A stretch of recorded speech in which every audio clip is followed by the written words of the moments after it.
Do you guys know how bearish I've been on China? I know you follow the news. The US and China have been in a so called trade war for close to 2 years now. We've seen millions of crazy headlines about how this trade war is going to destroy our economy. It's going to lead to war since protectionism has led to wars in the past. It's going to create a depression where millions of Americans are going to lose jobs, how sectors like technology, consumer goods, which are basically heavily dependent on manufacturing and from China, they're going to get crushed. How China is going to become much stronger than the US because of this trade war. And again, it's not millions, it's tens of millions of headlines. I mean, just put trade war will kill America, right? Just put that in Google. Well, it will destroy America. And for me, it came up with 16 million results, right? All these stories, right? All this crazy stuff, the ups and downs of the markets and back and forth, all this stuff, right? And what it turned out to be? Complete bullshit. Complete bullshit, which I told you it would be. For 2 years, I've been telling you that. And by bullshit, I mean the trade war did not hurt America. It did not hurt our economy. It did not lead to fewer jobs or layoffs, right? We have record low unemployment. Certainly did not result in China getting the best of us since their economic numbers are pretty much horrible.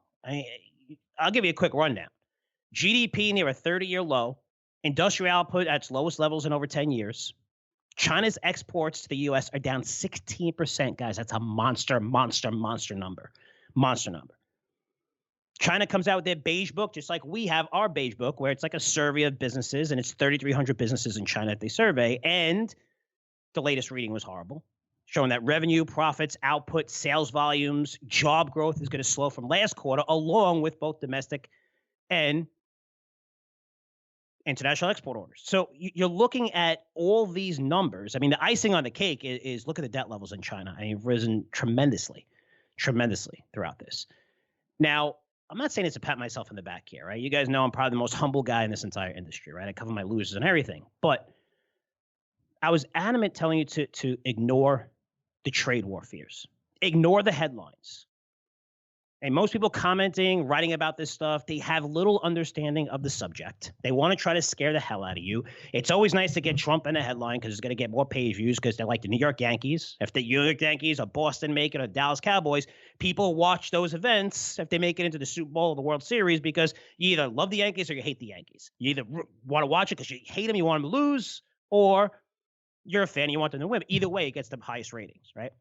So that's why people love Trump in the headline, which this is all about Trump because he's basically taking on China by himself. He's not going through Congress. This is something that he has the ability to attack them just from himself. And that's what he's doing, right? He's taking on China. And when I look at it, right, the U.S. economy, it's the greatest in the world. As the biggest spenders in the world by a mile. And China is a manufacturing giant. So for me, you could look at all the numbers, and numbers are evident how China's market crashes much more than ours when we had, tensions, and it goes up higher when we didn't have tensions because it fell so low. But you could see that it influences China much, much more than it influences us, which forget about the stats, which people don't like looking at, but just ask yourself a simple question, right? Let's use a little common sense here. Which one do you think holds more power? Is it the country with consumers that spend boatloads of money on new products, no matter who makes them, right? They just love to spend money, or the country that manufacture these products. Because when I look at China manufacturing, it can't sell all those products they're manufacturing to anyone. They're selling them to the U.S. with the biggest buyers. But if you're the U.S., you could buy these products anywhere. And of course, listen, the U.S., we're going to have to pay a slightly higher price, but countries are lined up around the block to produce for us. Not getting it from China. Let's get it from someplace else. We'll still get them at a higher price. Yes, it'll hurt margins a little bit. I get it. A lot of that will be passed off to the consumer, whatever. You could say economic, whatever it is. But our impact is going to be much less compared to China, where they're sitting on all this inventory. And what are you going to do? These inventory levels inflating. You get stuck with a lot of these products. Just as common sense. And I just laugh when people say China's killing us in a trade war. China has to do a deal with us. They have to. They have to. I mean, look at the stats that I just read off. It's a disaster there. So I've been adamant about avoiding China for a while. And even with the positive trade talks, right, where phase one of the trade deals expect to be signed, whatever, coming weeks, coming months, early January. But you're looking at the China market, Hank say it's down close to 20% since the trade war started. This is around February 2018. While the U.S. stock market is up about 17%, including dividends over the same time frame. That's pretty amazing when you think about it. I mean, imagine your entire nest egg, your retirement, all your money was in the S&P 500, just say. And you fell into a coma from February 2018 until now, right? You just woke up and you looked at your portfolio, went online. You'd be like, wow, this is cool. I'm doing just fine. I mean, go back to sleep for another 2 years, whatever you want to do, but you'd wake up and be like, wow, this is really cool. Now, my point is, if you didn't watch the financial media every day, if you didn't read all the crazy headlines put out by these organizations, if you shut off all your social media accounts, which, man, the world would be a better place if people did this, you'd be up a solid 17% over those 2 years. Your portfolio would be fine. And most important, you'd have zero stress.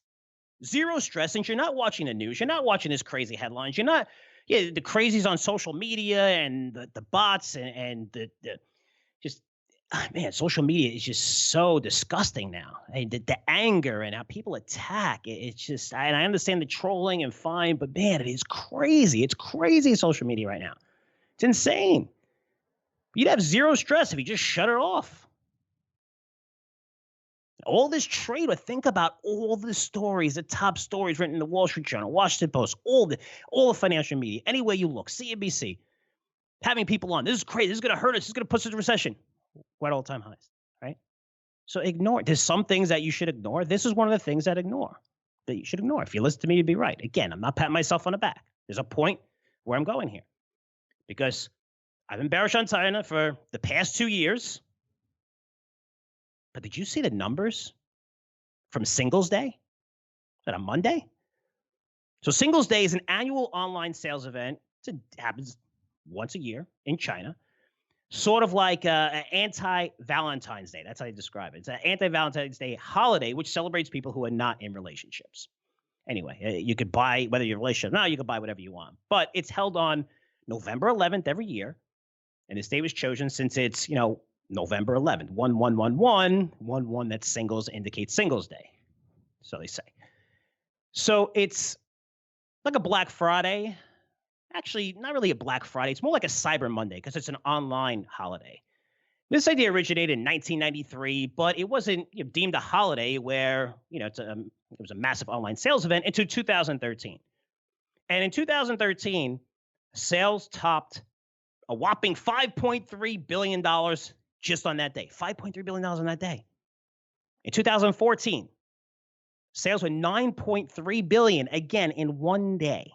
Okay? So $5.3 billion, 2013, 2014 was $9.3 billion. This year, Singles Day generated over $12 billion in the first hour. In the first hour. Close to $40 billion in sales for the day. I mean, 38.5 billion. It's so, again, trying to figure it out. They're still trying to, but it's close to $40 billion in one day.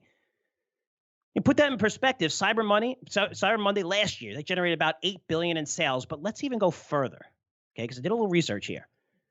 The $40 billion is close to $40 billion in one day. That's more revenue than companies like Coca-Cola, McDonald's, Goldman Sachs, Starbucks, Philip Morris, told you did research on this, Raytheon, Visa, Nike, Oracle, Honeywell. That's more money than what those companies make an entire year. An entire year. That's how crazy that number is. And China does a great job promoting this, not just domestically, but internationally. I mean, you had for Kim Kardashian doing live streaming about new fragrances being available for sale on Tmall, which is a China online site. I know people hate Kim Kardashian. I wrote an interesting report on that because we recommended a stock in one of our newsletters that related to what they do. But, these are the biggest idiots in the world, and their franchise is worth their family's worth $1.7 billion. I wish I was an idiot like that. So they're very, very smart. They've got into cosmetics. Kylie Jenner is now a billionaire. You look at Kim Kardashian, where she's one of the biggest influencers on social media, biggest followings. She has a $350 million business by herself just with cosmetics. I mean, they're very smart. They're business. You could call them what you want, call whatever, but they understand business and they understand how to make money. I mean, it's just evident. Whatever. I don't care if you hate them or not, but China's great by signing them. They know what they're doing. Taylor Swift performed. Taylor Swift has probably the most, if I had to guess, the most Twitter followers out of anyone in the world, or pretty close, probably top 5. If you're looking at retail, U.S. retailers, over 25% of them joined in on this. And we're talking about Apple, Target, Macy's, Costco, all these companies getting involved. They should. Almost every clothing company, clothing brand has gotten involved too from the U.S. And they're posting deals on sites like JD.com and Alibaba, which are 2 of the biggest online retail sites in China. But this year, there are more than 200,000 brands, not products, brands that participated. 1 million new products being offered at discounts. Not 1 million products, 1 million new products. And over 500 million users were buying these products, which is about 100 million more compared to last year. Now, what does this mean? Because for me, I'm always telling you, like, people have a thesis and they get emotions involved. Like, people believe that the debt markets are going to destroy us. And no matter what, they don't care. They don't look at interest rates, even though everybody's paying their bills on time. Interest rates are low. That's all you should care about with debt. And we're perfectly fine right now. We'll know when that shitstorm happens. We'll see it in credit default market. We'll see it in the bond market. Right now, everything's safe. But it doesn't matter. You have the diehards, the perma whatevers that are just going to say, well, the debt, you got to buy gold. They'll never change their mind. For me, what I always try to tell you is you have to be willing to change your mind if the facts change. There's no ego. Your money's not looking at your ego. They don't care who you are. Stocks don't care who you are. There's no personality in them, nothing. You got to do what's right for yourself. You got to understand the markets. And if your thesis is, wow, I hate something, and the reasons why you hate it change, your thesis needs to change. Don't be one of those people that are stubborn. I know if you're a guy and our demographic is probably a 60-year-old man, and I can tell you, I'm 47, and I try not to be like it, but I'm sure I'm going to be like it. But we become stubborn. We become just set in our ways and refuse to change, which is very, very bad. You got to be willing. Listen, it's not a personal thing. It's not an agenda. It's not getting your emotions involved to prove somebody else wrong. If the facts change. But for me, when I look at this data, $40 billion, it's a sign of the growing middle class in China, which everybody knew was growing. But not everyone knew that China's culture, I mean, this is a savings culture, right? People save, but the middle class is growing, and these people love to spend money on discretionary stuff. Love it. Again, it's a changing of the times as the next generation of spenders is coming into play. You're looking at these numbers and how big it is. And with China, I mean, the middle class is just getting bigger and bigger. But it highlights the massive growth in online shopping in China, which, is e-commerce. Where in the U.S., e-commerce accounts for 11% of spending. And in China, it's close to 20%. But China's middle class is bigger than the entire population of the U.S. It's more than 400 million strong and growing.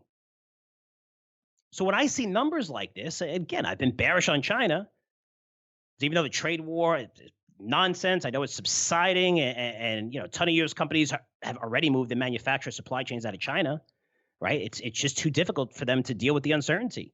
Or how many ups and downs have we seen over the past 2 years between China and the U.S. and this trade dispute? Oh, things are good. Things aren't good. Oh, we're removing tariffs. We're not removing tariffs. We're increasing. It's up, down, up, down, up, down, and it's crazy. And for a company's point of view, they have to listen. If those increase in tariffs could mean the difference in a 10 to 15% disruption in their supply chain. So let's move someplace else. Of course, it's going to be a little bit more expensive, but at least we have transparency for our investors, because otherwise, every quarter, we have no idea what's going to go on. It's all based on what Trump wants to tweet that day. When you look at $40 billion in online sales, again, it's around 30, pretty close to 39 billion in one day. What does this mean? Well, I talked about sentiment last week in my educational segment. A lot of positive feedback from it. What I didn't mention is how important consumer sentiment is, and how important that consumer sentiment is to economic growth. And we saw this in 2008 and 2009, when most Americans stopped spending. They stopped spending. They were scared. They were nervous. They wanted to take money out of banks since they no longer trusted the system. And what happened? It resulted in one of the worst collapses since the Depression in the late 20s into the 30s. That's why the government, what did they do? The government did everything in its power to incentivize spending, putting money into the banking system, providing discounts, providing subsidies to anyone who's looking to buy a home or a car during that period. You got a discount. You got a check in the mail for a couple $1,000s. I think it was up to $8,000 if you bought a new home, if you bought a home. First-time home buyer. Here's $8,000. This is what they did to spur because the consumer sentiment is so important when it comes to the economy. If people are happy, like they are now, see the stock market going well, they spend money like crazy. And that's a huge indicator. It's a huge indicator. So China, it's been a complete shit show, right? Not just because of the U.S. trade war tensions, but, you have the Hong Kong protests. Now that trade talks are more positive, they can figure out Hong Kong, which would be a great thing. This is an economy that can quickly turn around because sentiment is going to boom. This is what we saw from Singles Day, where Chinese consumers have a hell of a lot of money to spend. And man, they really like to spend. But these numbers blew me away. 38.5 billion in sales in one day. I mean, the estimates were around from 30 to 32 billion that I saw, but this is just incredible. And to me, it's a game-changing event. It highlights why China needs to do a deal with the U.S. where, hey, stop stealing our intellectual property. It seems pretty simple. Maybe it's not. It's a culture. Make trade a little fair where you're buying a little more stuff from us. This way, we lower the trade deficit.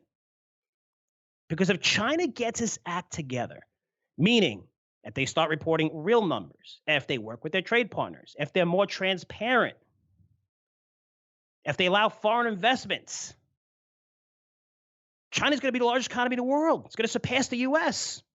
easily in less than 10 years.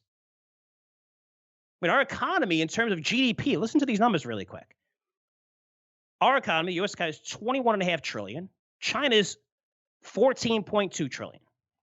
Seems like a big gap. But when you go to third, hey, it's a major drop-off. You have Japan there at $5 trillion. Then you have Germany at 4. The UK's at 3. So it's really the U.S. and China here that are 3-4 times the size of every other market. But you can see why trade and this getting along with the U.S. is really important to China. But China becoming the largest economy in the world, it's inevitable. It's going to happen. It's just up to them on whether they want this to happen over the next 10 years or the next 30. But man, close to 40 billion in sales in one day. In one day. I mean, that's insane. That's a hell of a lot of money for people to spend on discretionary stuff. And to me, that's a game changer. It shows the middle class, hey, they're big spenders, not savers. And spending, from an economic point of view, is always much better for your economy than saving, regardless of what you think. Yes, it's smart to save money, but the more you spend, that's how you drive economic growth. And that's clearly the case if they could figure out their problems, where this kind of buying power and this, it's supposed to be a market of savers. Man, 40 billion in a day is a pretty big number. And yes, I'm becoming more optimistic on China, especially now that trade tensions are easing. Hong Kong's a big deal. Hopefully they can figure that out, but it's going to create a pretty big buying opportunity. And it's something that I'm looking at and getting a little bit more positive on. Again, guys, the lesson here is not that I want to give you a lesson in my opening, but be willing to change with the times. If the facts change. That number blew me away. To me, that's a game changer. It's definitely a game changer.